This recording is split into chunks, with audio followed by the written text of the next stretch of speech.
Electrocast. This episode is brought to you by Accenture.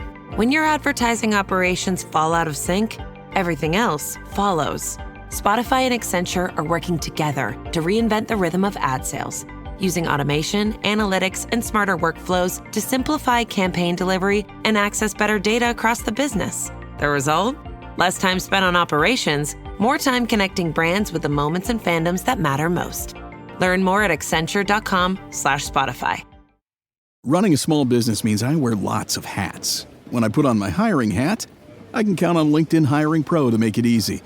LinkedIn Hiring Pro helps manage my hiring workflow, puts my job post in front of a unique network of professionals, and matches me with the best candidates for my business. I can also share my job with my network. No other job site lets me do that. No wonder most small businesses say they'd use LinkedIn Hiring Pro again. Hire right the first time. Post your job for free on LinkedIn today at linkedin.com/quality. Hold on to your butts. We are changing the course of history as we see it. That is what Western demands. Now this affects Iris. Iris, where are you? What you feel only matters to you. I do not entertain hypotheticals. The world as it is vexing enough. Iris, I have a tip for you. Don't take drugs! Or Whatever Movies with Wesley and Iris.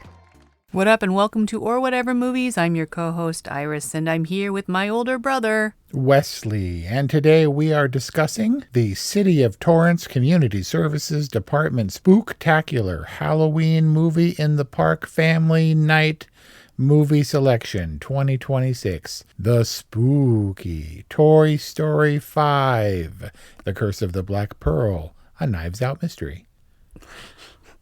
You told me about this spooktacular at Wilson Park in Torrance, right? Yeah. Before I had seen Toy Story 5, and I was thinking to myself, if it's anything like Toy Story 3, then it's a perfect movie. 4 was the spooky one, but 3 had horrific death-related elements. 4 was spooky, 3 went dark, and I was very curious about 5 and if it was going to be scary, but it's not at all. I mean, unless you think Cybernet and stuff is considered horror. Yeah, we didn't go any, what was it called? The Entity? We didn't really go any, like, Dead Reckoning kind of stuff. That's a Mission Impossible reference. Right. But when you saw the marketing first for Toy Story 5. I didn't. And Lily Pad, and it's obvious, well, you had no idea that there was a tablet involved? Nope. Really? Okay. Yeah. So I saw that. I was like, okay, well, that's the most obvious development that one could possibly conceive of for another Toy Story movie. We're going to do the tablet thing, the AI thing. Okay. So you didn't feel the same. You were in for whatever the good people at Pixar had to offer? I came in pretty cold, and that's because I live under a rock. And I'm a big fan of the franchise. We did rewatch. I rewatched 4 with the girls. Brian rewatched 3 with them. So they were primed and ready. But Toy Story 1's kind of still in the rotation. So yes, I was generally on board for Toy Story 5. And frankly did not expect the devices. But of course, this is where they'd go. But they did it in a way that was not milquetoast, that was not boring. They weren't like the outright villains like Lily Pad, kind of a complex character. Yep.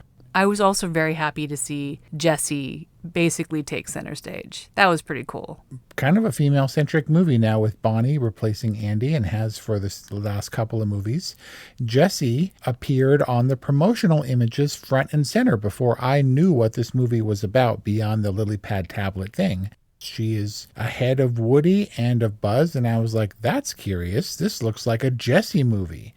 It was reminiscent of Wonder Woman taking a really prominent place in all the Justice League promotions over Superman and Batman. She was the center figure with them just in the background behind her because Wonder Woman theatrically did so well. So that was Gal Gadot in front of Ben Affleck and Henry Cavill, right? Yeah, she was noticeably up front, and that Jessie was out there so that I noticed it before I knew what the plot was, which was cool, which was interesting. Even though Tom Hanks still does get top billing. There's probably something contractual going on there. Also, Tom Hanks, arguably a bigger actor than Joan Cusack. Maybe that doesn't have to do with him personally. Like, it's just the way his people get down. Yeah, a billing that's not influenced by story prominence and stuff like that. But so super cool for Jessie coming front and center, but her story was a little reminiscent of Woody's. Don't you think? Jessie's going through the same journey that Woody went through in 4. You have to learn to let go. Sure. Not be so afraid of not being useful. I mean, these are ancient toys by any standard. And Woody and Jessie were outdated toys as early as 1995, dude. That's so long ago. And so, yes, I wasn't surprised, given that Lilypad is the new incarnation of Buzz, who at the time in 1995 was the high-tech new toy with the flashy gadgets and lights and stuff. And now he's so dated. Did you see the Buzz drones coming? No, I didn't see that coming, that they would bust out their drone wings or their rotors. It did serve a story point, albeit a little conveniently, to literally lift them all out of a jam. It was probably satisfying, right? Like, you're like, oh, obviously the new Buzzes would be drones. So we were talking a little bit about Jessie's backstory. So we get early on that she had Emily, that Emily was her kid, and there's the tire swing hide and seek game. You're already sighing. I'll get to it then. She finds the box. She opens the box, and then she looks at this picture. Brian claims that he got emotional, but I'm looking at this picture, and I'm like, what is going on? And then she says what's going on. She says she named her child after me, and I was like, how does she know that? And, like, Brian's all emotional, and the girls are like, oh, and I'm like, what's going on? And it's not that I don't understand what happened. Like, I understand Jessie's very touched because her former kid, who's now an adult and has a kid of her own, named the kid after Jessie, and therefore Jessie did make an impact, did influence her kid. But 1, that seemed kind of obvious. 2, there was no real way to understand all of that, either for Jessie or for us necessarily, especially showing us a picture of 2 characters we've never seen before. Like, how are we supposed to know that the older woman is the older version of the child we saw for a few seconds in a flashback? And 3rd, it wasn't that emotional because we knew that Jessie had made an impact on Emily, even if Emily moved on like all kids do. So am I harping on a minor story issue in Toy Story 5, or does this feel like a real problem because it's the heart and soul of this movie? It's the heart and soul of this movie in a completely unexpected way for me. And in retrospect, Jessie is super tortured. Woody was thoroughly loved, and he grew up and passed on a very special toy to a very special new little girl. Jessie felt abandoned in a box where the kid unceremoniously drove away in the station wagon. It wasn't passing her on or whatever, and she ended up in a glass case, and she was really traumatized or whatever, and kind of a punk to Woody from the introduction. I will grant that it was maybe clumsily done because I couldn't see how it would have been cleanly done to introduce not only the Emily character, but to further drive home this idea that I loved you so much beyond what you knew that I named my daughter after you, which, did you rub up on that because it didn't seem plausible that a woman would name one of her kids after a toy? No, that's fine. People choose names for all different kinds of reasons. What I ran up against was all of that was communicated in a photo of 2 people that I had 0 context for. Okay. That Jessie had to spell it out for us. And then even when she did, it didn't land. So clumsy. And spelling it out for us, I get too, because I was like, wait, she's like, Jessie was here. I wasn't here. I didn't write that or whatever. And I was like, what's happening? And then she looks at the picture and there's this like signature red hair. I don't know if that was meant to be like Jessie is like Emily and that they both had bright red hair or whatever. And I was like, and then these Pixar people kicked me in the nuts. Really? With the emotion. And I was like, stupid Pixar, what the hell? And I looked over at Kelly and she's inscrutable or whatever. So I asked her afterwards, the movie, I was like, did the Emily Jessie thing get you? And she was like, I was trying not to ugly cry. Oh. And I was like, wow, dude. If you say to me Toy Story 5, what's that about? And I'd be like, stupid Jessie Emily thing. And that's kind of what I remember. Stupid octopus. Maybe because of how confusing it was at first, I did not expect the emotional impact. What? Now it's everything. Oh, as far as man. I'm sorry, I don't know I can't get around it. I had no my octopus friend moment in Toy Story 5. I was so confused. Teacher. Oh, teacher. It's not my octopus friend. My octopus teacher. There was no octopus teacher in Toy Story 5. And I was bummed because I was really rooting for Jessie up until that point. After she finds out that she was Emily's kid's namesake, doesn't she decide she's going to bail on Bonnie? No, that revelation was what prompted her to go after Lily, who had put herself in the donation box. Okay, because she needed Lily to help bridge the gap between Bonnie and Blaze. Right. All the tools that are available on the internet can be harnessed for good, and all the good things that kids need that nurtures their little brains. That being said, like, I have experience with children's applications, and they are designed to engage kids with the brand so that they buy stuff, and the games are made in such a way that's intended to be addictive and potentially expose kids to ads and blah, blah, blah, blah. What I'm saying is, if only we lived in a world where our tablet and our devices had a conscience, we would only be so lucky as to have the lily pads of Toy Story 5 world in our real world. Which leads me to Lily's complex character. She's the Buzz, right? She's like, the new shiny toy. She takes up Bonnie's time and attention, and she thinks that she's doing good. She believes her own hype, kind of like Buzz did in a different way, until she realizes how harmful she can be and how mean kids are and how she was enabling that. The point is that Bonnie, it was not about, dead eyes and endless screen time or whatever. It was all about friends. She had her punk ass group of friends, and she had Blaze, and it was always, about human interactions, which Lily ultimately realized she was impeding, for her little toy drama. Right. She wasn't helping her make inroads with the twins or whoever on the corner, which happens pretty easily at the very end of Toy Story 5, and all is right in the world. Yeah, when the entity takes over and starts policing our content for us, and they run Toy Story 5 through the filter to determine whether or not it's acceptable, I think we as humans will be able to hang on to Toy Story 5. Remember in The Martian how they allowed the Chinese to be heroes in an American movie? To not vilify the tech and to have Lily make her own decisions and have them be the right decisions is a good thing and a lucky thing for when we're completely taken over by AI. Which is really not far. The AI revolution is already underway. Lily was funny. Remember when she called Woody Stuffalo Bill? That was pretty good, and I'm pretty sure nobody fed her that joke. That's a pretty sick AI burn. Right? So where does Lily get that? Because Pixar did say that they did not use AI for the creation of this film at all, which means a human wrote that joke and gave it to AI, which is kind of funny and I appreciate. But the threat is just like, I guess man is on a course to destroy itself, mankind, we as a species.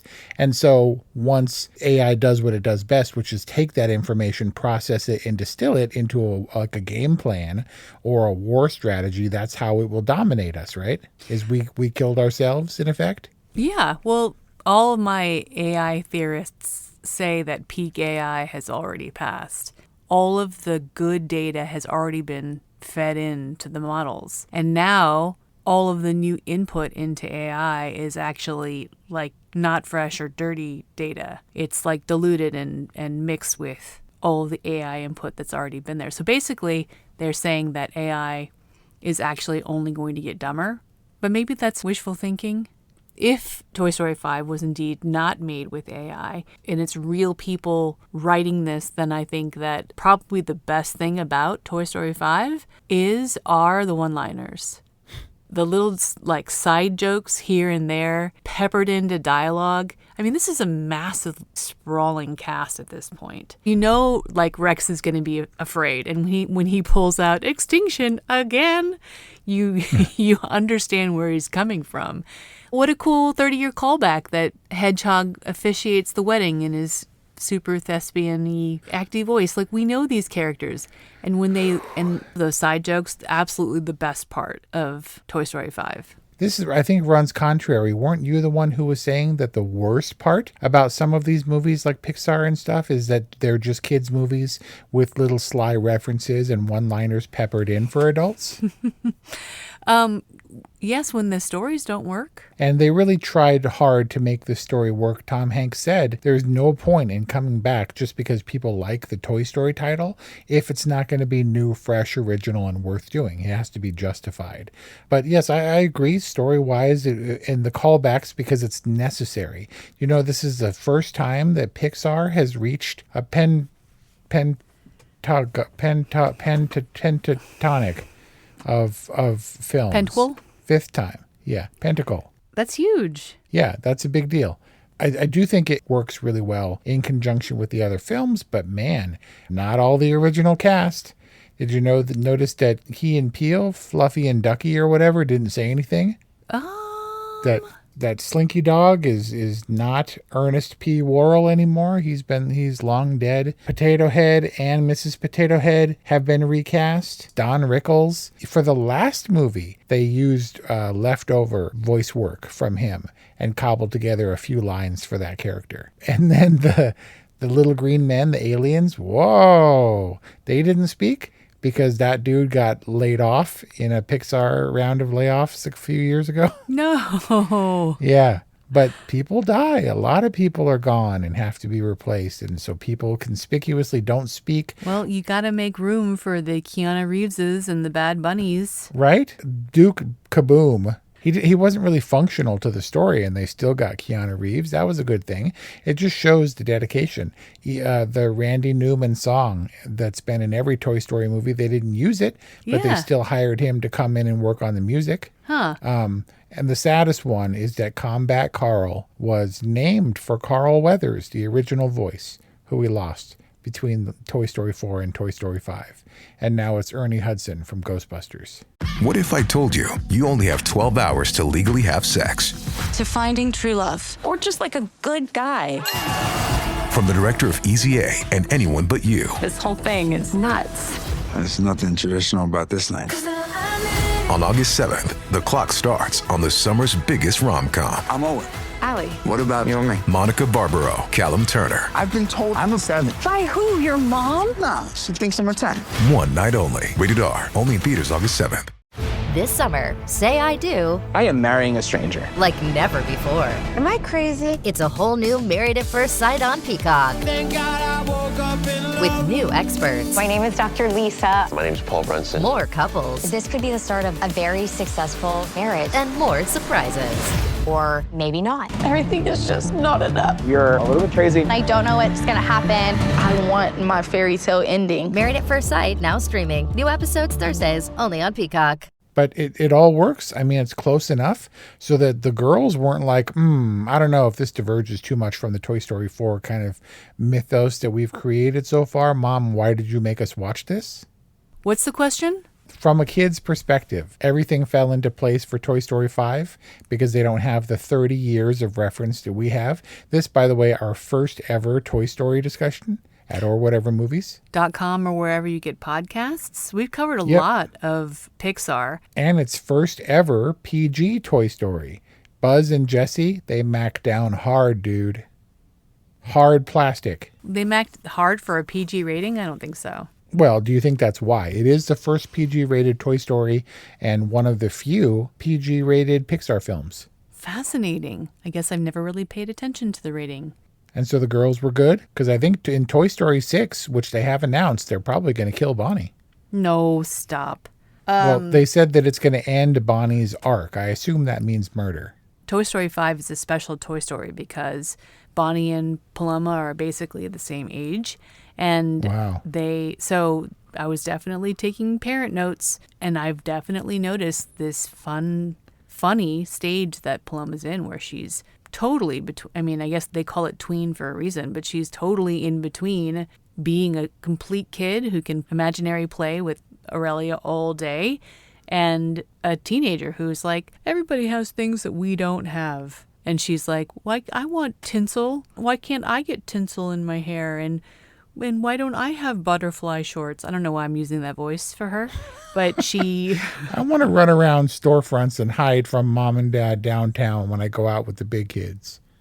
Yes, exactly. In downtown Princeton. She's in a funny age, and so is Bonnie. But as far as Paloma's concerned, her favorite scene was when Smarty Pants sees Blaze come out of the bathroom. And he has a moment of like grief and regret, and he's like, she did it without me, because he's a sanitary coach or something like that. He was a helper, yeah, and can only count to 2. Those had to have been like Conan O'Brien ad-libs, right? Really good one-liners for Smarty Pants. I mean, maybe there was room for ad-libbing, but he probably had to approve it. And 2-liners. Okay. That's fine. Dialogue is recorded first, and then they tailor the animation around the dialogue that they're going to keep. So maybe if he came in with some good ad-libs, they kept it, and they were like, we need to punch it up here. Let's use one of Conan's ad-libs. I could see that. It was such a great use of like literal potty humor without like farts and burps. Like you didn't need any of the bodily functions, but you got all the potty talk. Aurelia loved that. Oh, kids love poop and pee for sure. Ew, poster quote. Were you super annoyed then by Bonnie's total wussiness? It's like, kid, every time that Blaze would come over, she'd do that head drop thing and that little digging her toe into the concrete thing. And it's like, dude, suck it up, kid. You didn't have a problem with that as a parent? No, the only time I have a problem with that is when the girls do it as an affectation. Like it's where they're like, oh, I'm going to play like I'm shy. And I'm like, shut up, you're not shy.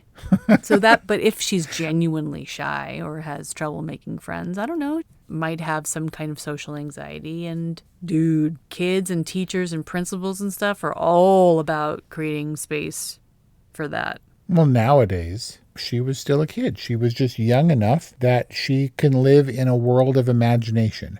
And when your imagination doesn't jive with the other kid's imagination, you can play a shared lily pad game on Ribbit or whatever the heck they were doing. And that's all them looking at the same screen in effect with a structured world. But when it comes to imagination time with other kids, including Blaze, who is amenable to the idea, those randos across the street in their own world, not relating to any of her toys, wasn't going to be easy. And I'm not saying that I wasn't that person. I just never got to the point where I'm like, I need you in order to be happy. Let's play. I always credit my lack of shyness or my ability to talk to, I don't know, I guess just about anybody, to mom's necessity for having like a hearing advocate. Like mom always would just put me on the phone with random tenants or utility people or like whoever she needed me to communicate with, and I'd like be negotiating like plumbing deals and stuff for the apartments. Yeah, that's me now, still. But when you do that constantly at like 7, I guess you're not really worried about it. Kids associating with kids their own age in a movie, I think, is kind of important. I'd be very curious to see how Bonnie develops. I thought that it was cool. I thought she had a really cool counterpart in Blaze, and that there's some mileage in that character, especially because as a self-proclaimed horse girl, I was a self-proclaimed horse girl, like I was all about Blaze and her cool boots and her Breyer animal collection, which also came in very handy in terms of story purposes. I thought that was very cool and relatable for me. I was a little worried, though. I was like so stoked to see the Breyer animals all up there on the shelf. But then also later, I was really wondering what Leapfrog, do you know the toy company Leapfrog? I was curious to know what they had to say. Yeah, that's what Lily Pad is based on. I know, but how do they feel about being the unofficial villain of the tech toy themed Toy Story 5? Let's see. How does Leapfrog feel? Oh, maybe I can answer that by pointing out that they've released a Lily Pad official tie-in with Toy Story 5 No Jokes. Leapfrog has a Lily Pad that they've just released. No. Do they have the turtle game? I don't know. Toy Story 5 for us. Blaze, you feel like was a character that you could connect with. And innovation even. Toy Story 5's innovation, because I've always talked about every Pixar movie. Yes. They seem to focus on a thing that they're like, hey, look what we can do now. And in fact, they had black team consultants that they brought in. Would Blaze's hair move like that? Is this realistic? And they created an entire system whereby moving forward, black characters with Blaze's hair type would be able to be easily or better, more accurately animated because they spent so much time getting Blaze right. Wow. And, well, what did you think? Blaze looked as real as Bonnie did. Now, if her hair is of a particular type with which I'm not overly familiar, where it works, it moves in different ways or whatever, then okay. But the authenticity wasn't lost on me. It was a little bit like Soul, where I just it just felt real. And when it gets too real, sometimes some of the skill demonstrated is lost. Because no, we created each one of these strands of hair individually. And the fact that it just looks real means it's easily dismissed. You know what I mean?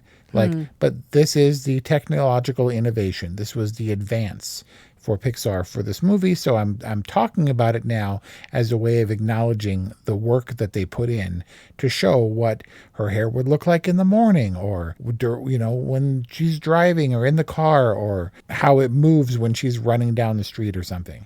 Right, or that she would sleep in a bonnet. It's been a long time. And a long road. Toy Story 3 was 16 years ago. Yeah, and so does that justify Woody having a little paunch and a bald spot? The bald spot is real from toys, from taking the hat on and off, rubs off the paint. And of course his head is, flesh toned underneath. The paunch he doesn't eat and he doesn't gain weight. But there's some theory that giving Gabby Gabby his voice box resulted in a shift of the cotton batting. Like it makes it all sunk down into the belly area or something. Wait, is this a fan theory, or did Pixar make a statement? Yeah, it's like how could he have a belly now? And of course, because he's older, when dudes get older, they get a little belly. But in this case, maybe the cotton batting inside Stuffalo Bill shifted a little bit. His bald spots, by the way, don't ring and shine. That's true. That was a liberty taken for the film for effect. Now, did you ever have to worry about that? Do you think you'll ever lose your hair? Me?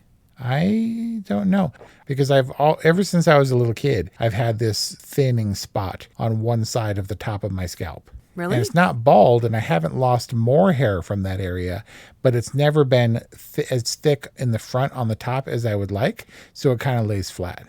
Well, apparently hair tourism in Turkey is all the rage, so if you need to have that little patch taken care of, you probably could. It's like going to Mexico for dental work, and they don't use horse teeth or wooden teeth at all. Toy Story 5. So we probably don't have time for IMDb user reviews. Something for everybody. And hopefully nothing to get super mad about, other than the fact that it taps into your natural dread about tech, about AI, and how it will affect your kids after you're dead. Oh, and cyberbullying. That's real.